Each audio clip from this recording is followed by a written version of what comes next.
Ayan mga kalok, magluluto ako ng ito. Ayan. Yung Korean,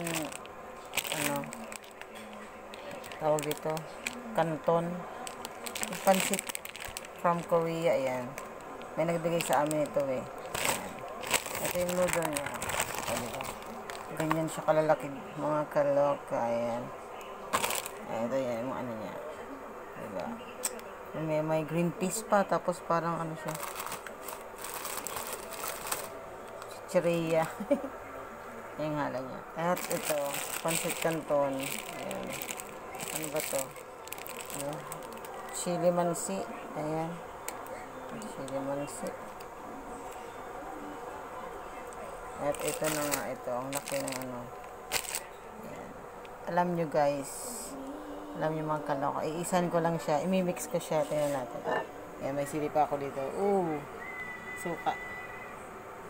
Ito yung mga condiments namin dito nga. Sabi ko. Nag-init pa rin ako ng tubig. Ayan. Ito ilalagay ko sa thermos. Kasi pag hindi na mainit, magkakape ko. Ayan. Ito yung sa pancit canton, tubig. Hindi pa siya kumukulo. Condiments na. Ayan. Lagayan dito. Patis. Ayan. Ayan. Yung oil. Ayan. Ito. Asin, paminta. Ayan mga kalok. Ayan. Ito yung sobrang asin. Yung binili ko kanina sa palengke, 1 kilo. Lagyan lang yan dyan. At ito, oyster. Nakalagay lang yan dyan, diba? Iterang kanina. Diba?